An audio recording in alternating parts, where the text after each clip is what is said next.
So I wanted to intro this conversation you're about to see and give a little background. Andy Thompson and I have been having discussions on and off for several months. And for those of you who don't know who Andy is, he's CTO at Luminary, Kentico Gold Partner digital agency.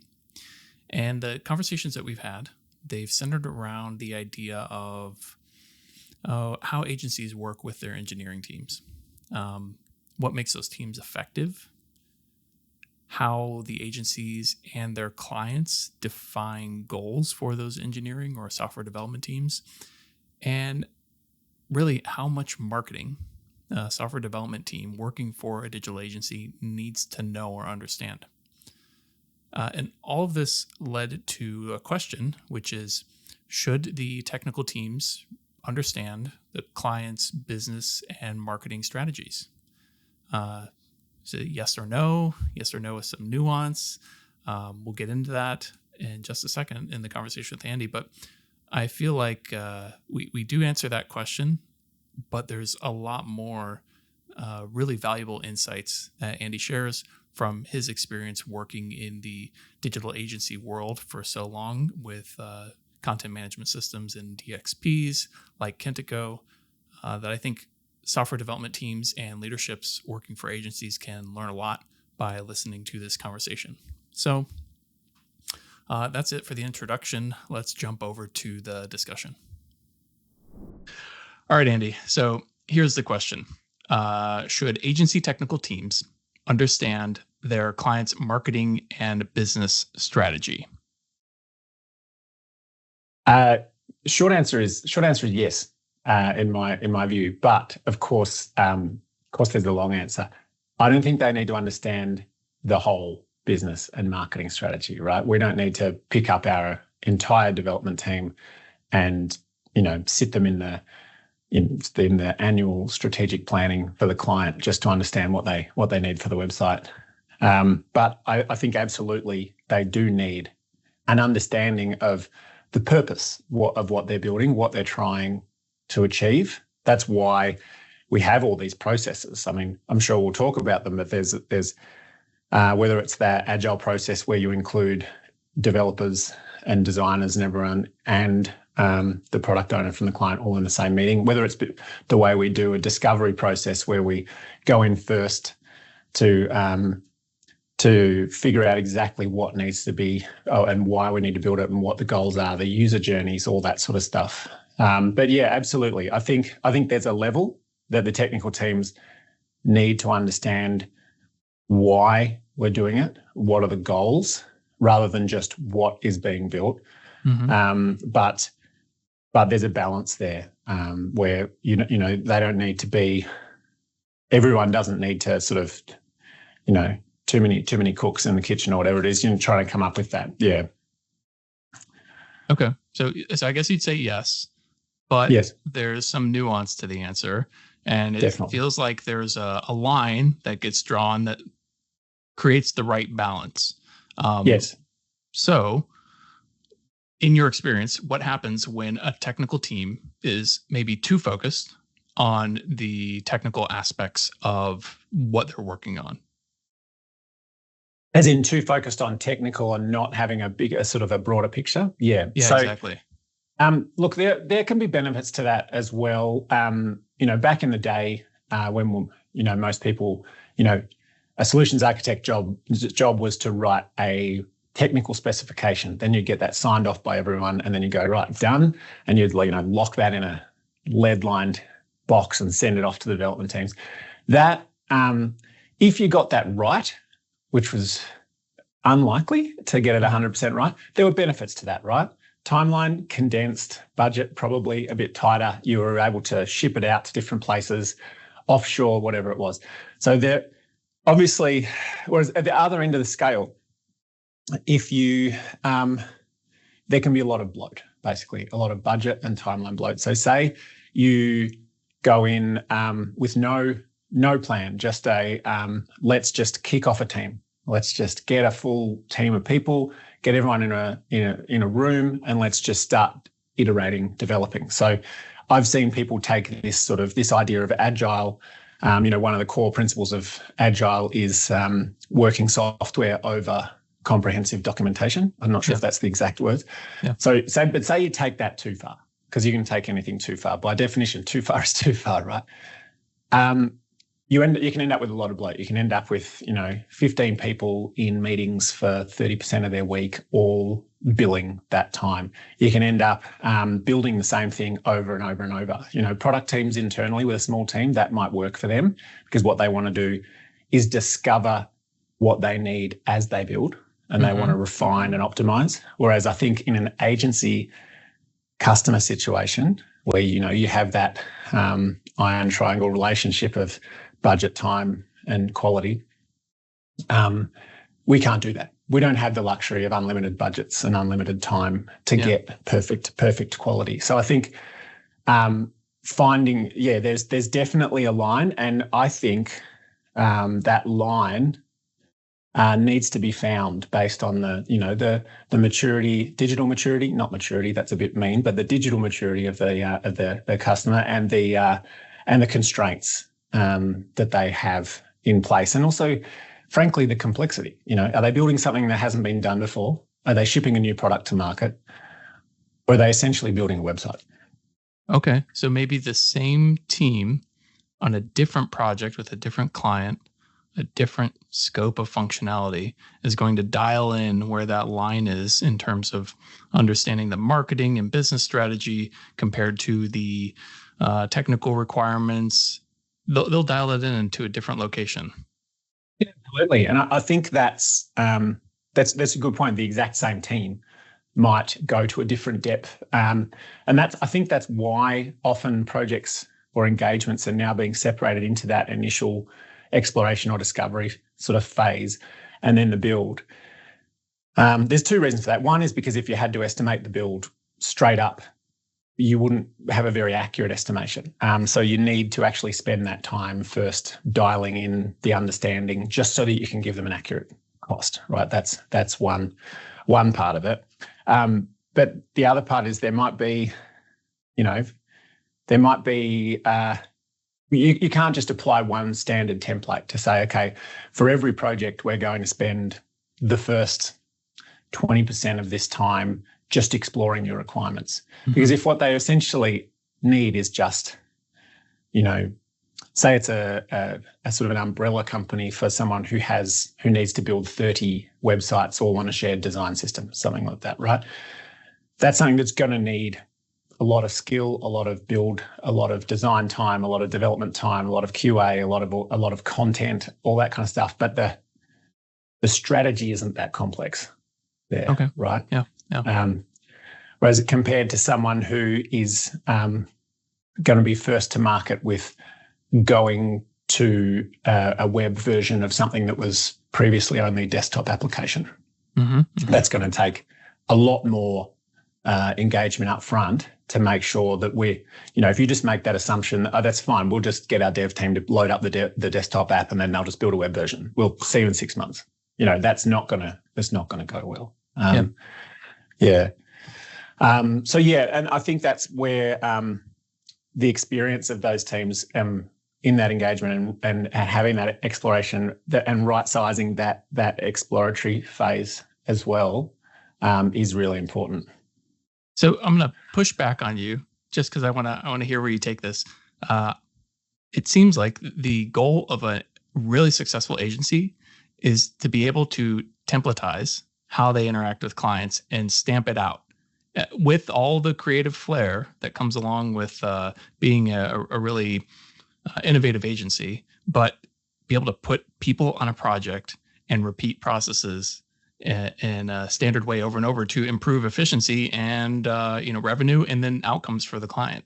So how does that match up with what you're saying, where you are potentially adjusting those templates or the approach that you take per project, per client?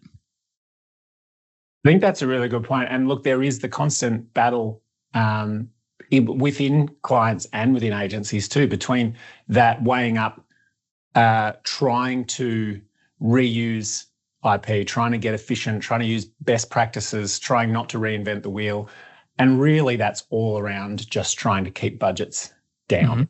and with the same level of quality. You got to either maintain quality while reducing budget, or improve quality without improving budget, without increasing budget. Obviously, improving budget would be nice, but both of those are about doing the same thing in less time or the same quality more efficiently, right? So that's obviously a driver for agencies because they need to be competitive. Yeah. But everyone inside the agency doesn't necessarily want to do that. Everyone inside the agency wants to be building on cool new tech. Designers want to be designing, not skinning templates. Developers want to be developing, not configuring a CMS. They want to be building on .NET 8. They don't want to be building on .NET Framework 3.6. Right. So that again is the trade-up. So I guess you probably saw on my face where you started saying, the goal of an agency is to templatize things. I think that's a tactic rather than a strategy. So the strategy is not to, we dream of being able to apply a template to every one of our customers. Definitely not. Definitely not. But what we do look for is how far can we get with a best practice baseline before we need to start burning budget on the complex customized stuff that really adds value? Because the customers shouldn't invest all of that budget in designing buttons or, configuring the fields for the blog post, which is always going to have a title and a date and a description and an author field, right? We should be able to accelerate them as quickly as possible and say, sure, we've got a template for that. Don't worry about that. And the template is compatible with the system that you need to do all the awesome stuff. So we're just going to try to fast forward you with as little budget as possible to that point. And then that's where we have all that stuff we've discovered that is different shape or has different requirements, or their requirements aren't clear. And that's when we really need to get everyone working together to make sure. So maybe it's a combination,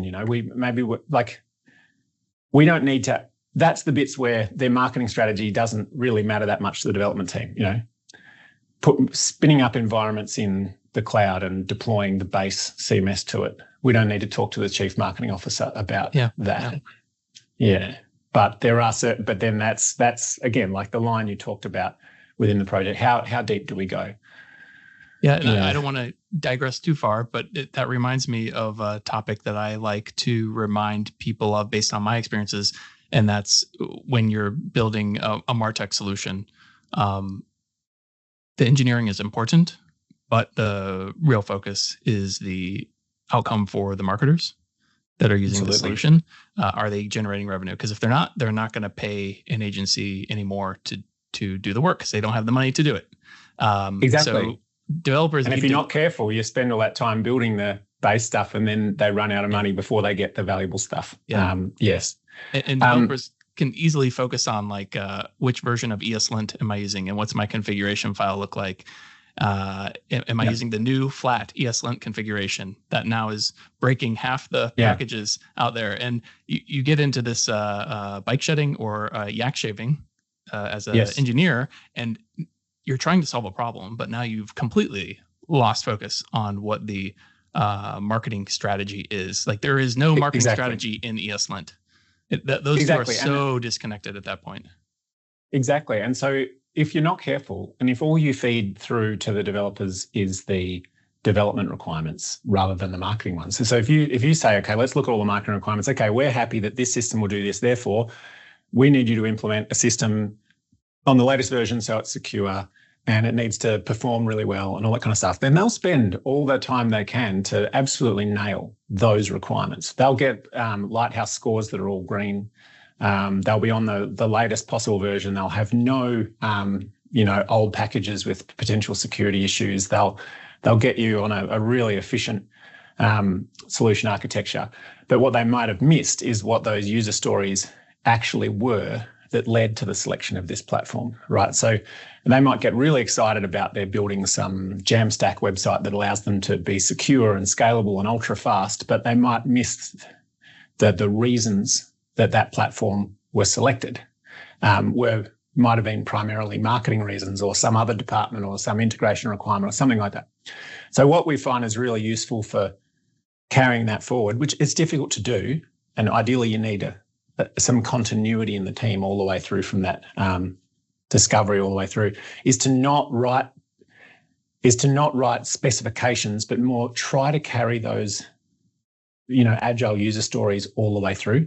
So by the time a ticket gets, or an issue or whatever, a task in Jira, something like that gets through to a developer, it might have acceptance criteria like needs to hit certain performance requirement, needs to not have any security holes, something like that, needs to pass QA, but it'll still have up the top, something like as a marketer, I need to be able to customize reports easily without asking a developer to write queries, something like that, and that's the real goal of this reporting module, something like that. Or, as a someone or other, I need to be able to move between websites without being continually getting prompted to log in again or something like that. So that's the real requirement.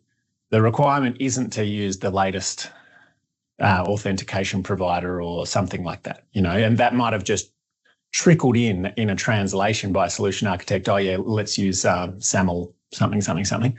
And the developers might go, oh God, well, that's going to be a pain in the neck. It would have been easier if we could do it this other way. Oh, well, and they spend weeks doing it. And no one cared, Yeah.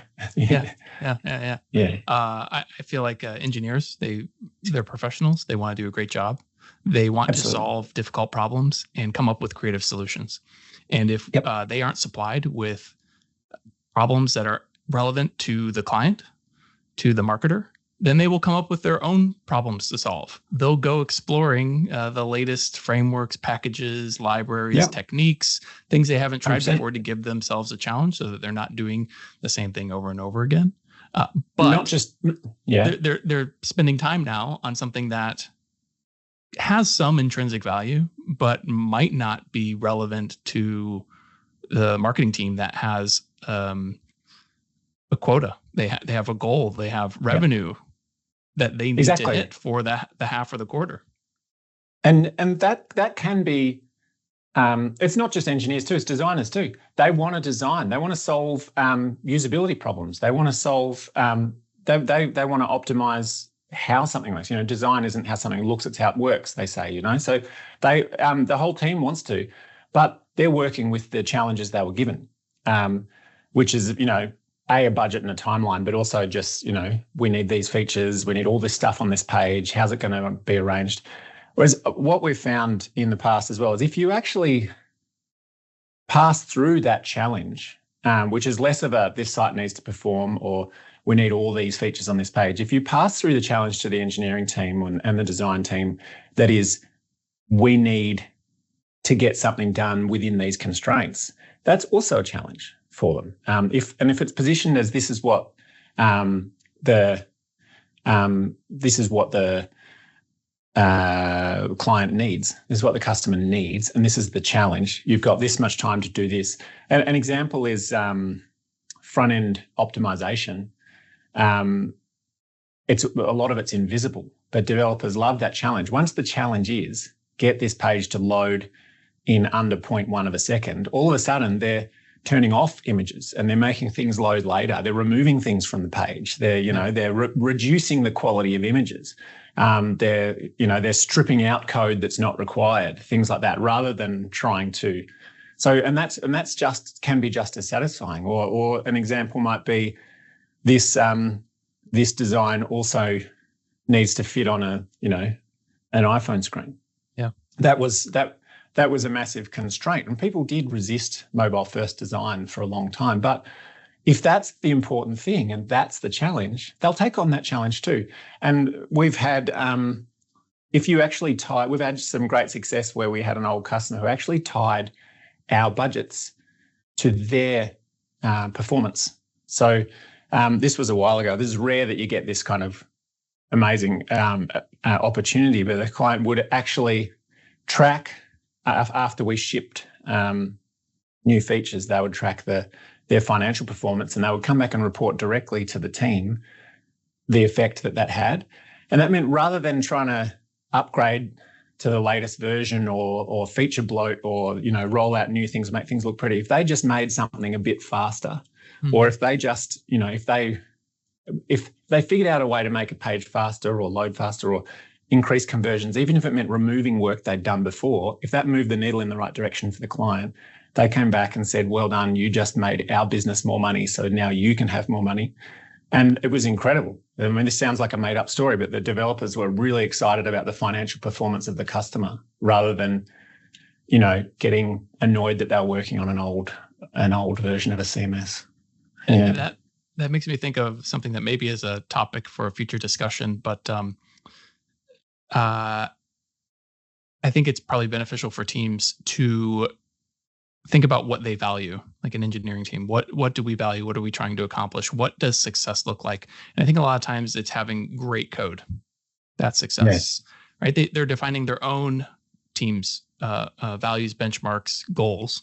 If there aren't those goals from the client that are very visible and in place, and if in your example they are seeing what the revenue impact is, maybe they're making compromises in the quality of their code in order to reach those revenue goals. And not that they're writing bad code, but they're being more judicious about where they spend their time. And then maybe they start to see that the real achievement is not the perfect project, the perfect code base. The real achievement is the compromise of making a decision of where not to invest and where to invest to achieve some other goal that's outside their own space.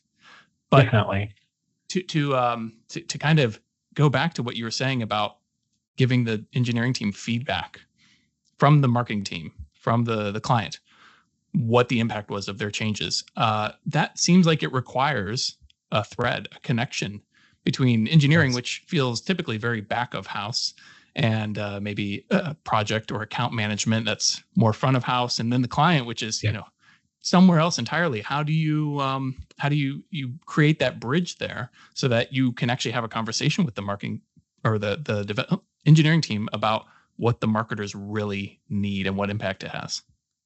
Well, that's another one of those where do you draw the line thing. And I discussed the agile and can you take things too far.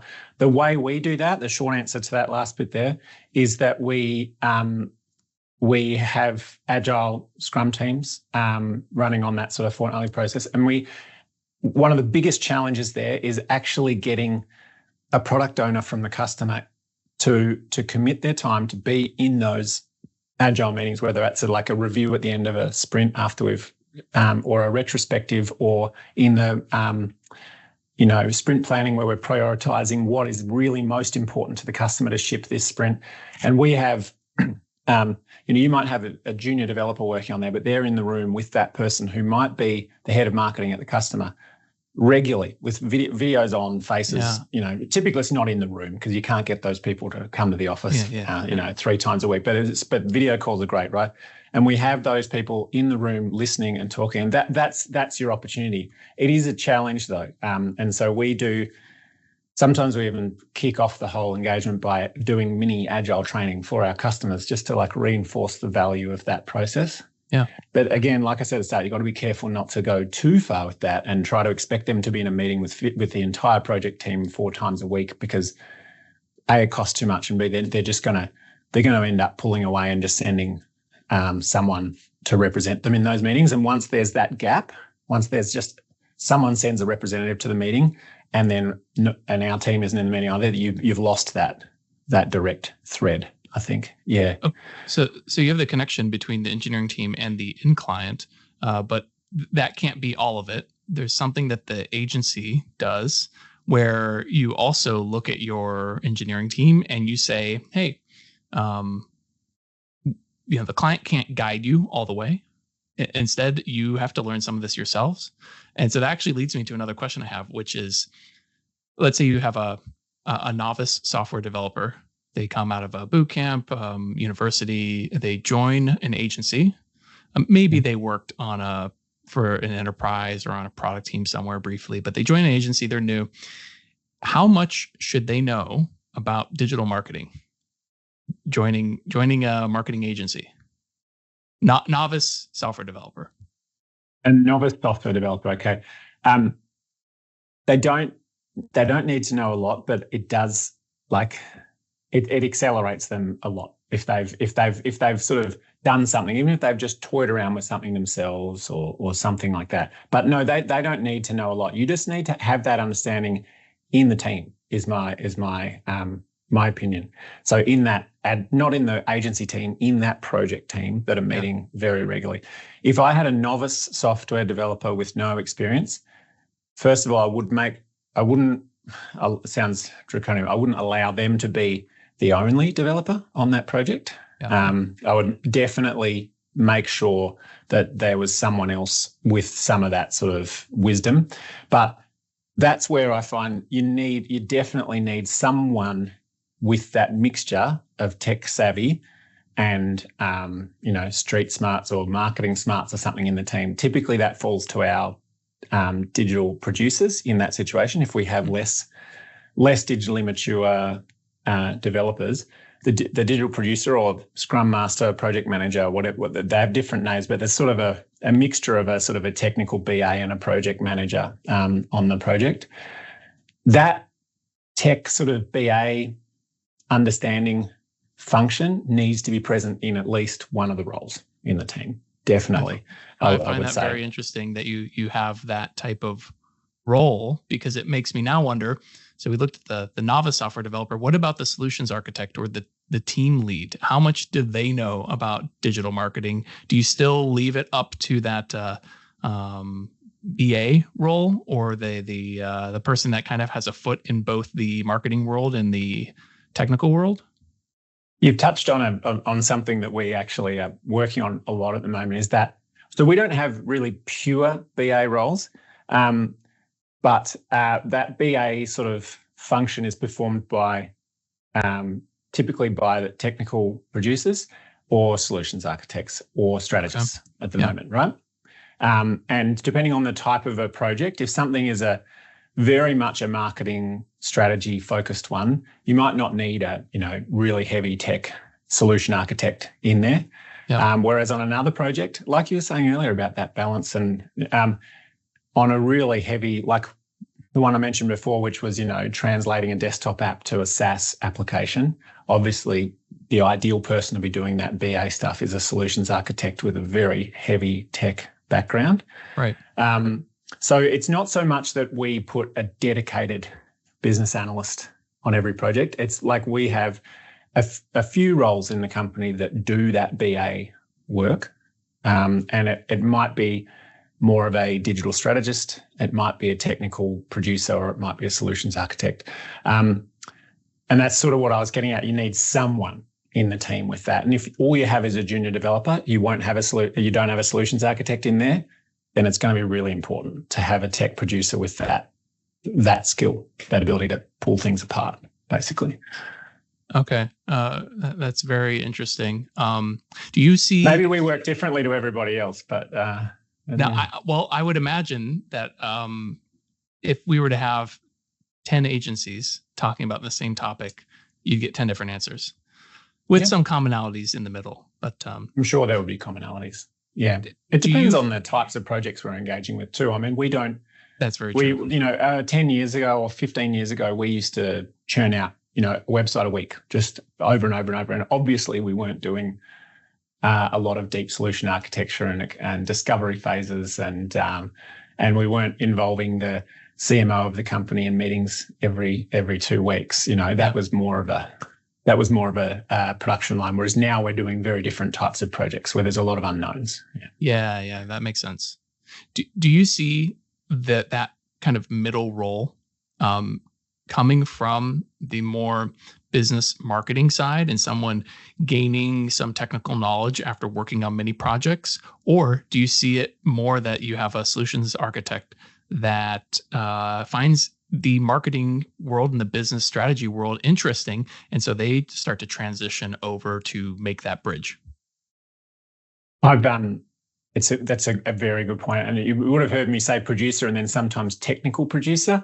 That's I think just an accidental thing I do, because that's kind of referring to the background that they've come from. And are they sort of, do they have more of a tech savvy background? So we have some of those people in those roles who came from, did a software engineering degree or IT info systems degree or something in the past, and then moved more into client service and project management and digital marketing. And we have other people who've come from a very much a more formal sort of project management background and have just spent time in the industry. So it's both. I'm not sure. I'm probably a bit biased. I come from a very tech background as well, right? So it's hard for me to say which side is harder to learn second. But I know that it is difficult. I mean, that role is a difficult one to recruit for, because there aren't that many unicorns out there that have that are strong on both sides. So typically you will find one or the other, and they'll develop in the other direction. Yeah. The reason I ask is because I recently wrote a blog post on the Kentico community portal about the idea that whether or not MarTech is or is not for engineers. Is it a marketer space, or is it a technical engineering space, or is it both? And on the podcast episode, there were many marketers that were asked, basically, can an engineer learn MarTech or marketing? And most of the marketers, and I'm not surprised, felt that no, you typically never see that. Instead, you see marketers learning the technical things, or at least as much as they need to. They found it was easier for marketers to bridge that gap than it is for engineers. They have a harder time getting over to the marketing world. Now, I would say I probably have the opposite perspective on that, coming from the technical side. Isn't it? Marketers say it's harder. Yeah, exactly. Yeah. But basically the conclusion that I came to was, I felt that engineers in the MarTech or marketing agency space we should start to think of ourselves as MarTech engineers, like a specialty of software development. And by doing that, it helps us be better at bridging that gap, and getting more into that mindset. And so, that's like kind of a whole nother topic of what is software development in the MarTech space. But if you have thoughts about that, I'd love to hear them. But I also had another question, which was... I'll just say quickly, I think that ties back to what you were saying before about that defining what is quality to a developer. Like, they might think that they've done a really high quality job if they build a perfect architecture, but giving them that understanding that they are a MarTech engineer. I'll often say to people when I'm, going on a bit of a rant, I'll say, we're not building software applications necessarily. Like, technically we're building content managed websites most of the time, right? And so just remember that. And I think that goes back to what you were just saying, that understanding of what you're actually building is some kind of, composed digital experience platform, usually with integrations into other things. You're not writing some open source repository that everyone in the world's going to code through and tell you what was wrong with your code. It's about building a MarTech stack, really, is what our developers do. So I think it's actually an excellent point. And that definition of quality should be around how functional and effective and how much value that MarTech stack delivers to your customer, not how beautiful was your code. So I would back that up. Yeah, that's a great point. Okay, so one last question before we go. Yep. Do you feel that this marketing agency software development world is a good place for engineers? Because I know many engineers that work in the line of business app, product space, enterprise space, maybe even startup, right? They're working in all these other places where they're typically creating projects from scratch. File a new project in Visual Studio, or they're scaffolding out a new Rails project. They are building everything from the ground up, and that feels like the way you do software development. But in the MarTech space, and the agency space, we're typically building on top of another platform. And it can feel like, and I remember this 10 years ago, feeling like, oh, I'm not a real engineer because all this stuff's already in place for me. So what am I really doing?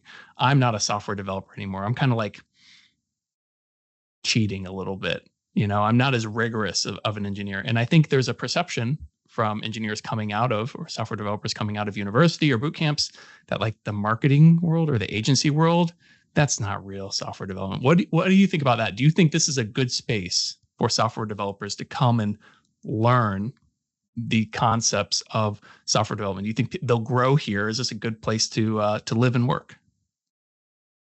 You've touched on a nerve here. That's something that I've battled with developers for 20 years. I think it's a great place for engineers, because engineers solve problems, right? If you just want to write code, that's easy. Like anyone with a deep, long background in software engineering knows picking up new languages, building a prototype on something new, that's easy mode. There's no restraints. It's not a difficult problem.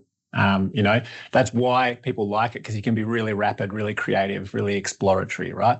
Mm-hmm. If you want to actually be an engineer and solve difficult problems, I think it's everything we've talked about. If you figure out what the challenge actually is, as a wise old man of digital, I guess, that I sometimes call myself and a couple of other people at our agency, like that's where real challenges are. And if you find people who like start getting uncomfortable because they're like, oh, it's all too hard. It's, I'm constantly running into barriers or blockers or challenges, or, I'm constantly having to refactor things or remove code debt.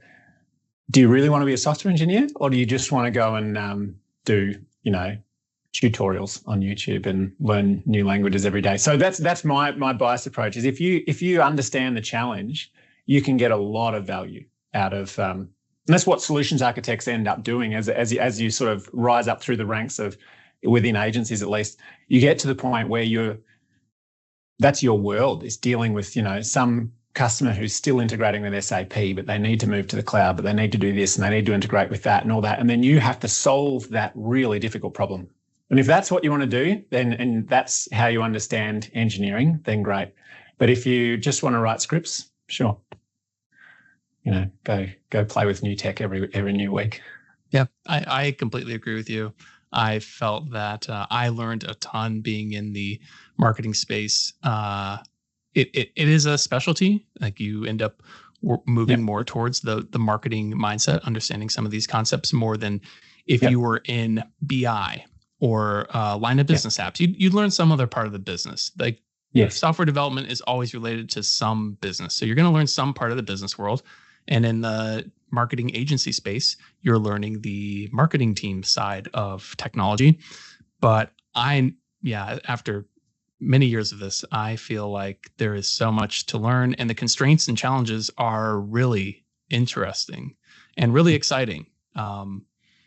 But yeah, I guess it also can be very varied. If you stay at an agency for a few years, you're likely to work on a number of different software platforms, various different customers. And it might feel like you're stuck on one account for a year or something like that. But if you're elsewhere, you might be in one single product for that whole time, one single tech stack. Whereas what we typically find is there are, and that's something I have to do in my role, is to support developers in that, making sure there's some variety so they don't get sort of burnt out. But we work across a range of platforms, not just Kentico, and developers love that opportunity to be exposed to different technologies. Yeah, it keeps their skills sharp. Yeah, that's a great point too. You end up working on so many different things over time, and you have existing projects that you have to maintain, and so you have the challenge of keeping a project moving forward and continuing to bring value to a marketing team, even when it's not shiny and new and it's got some cruft in it. That's its own challenge. And then also you do greenfield. Every time you have a new logo, a new client for your agency, there's a new project there, and you're starting from scratch and getting to learn from the things that you did right or wrong last time. Absolutely. Well, I think we should probably end it there. This has been literally talk all day, Sean. Yeah. So I feel like we have maybe 2 or 3 topics that we could spin out just from this conversation. Yeah. So I guess everyone should look forward to any future things that we discuss. Yeah, absolutely. I look forward to it too. Cool. All right. Thanks, John. Thank you.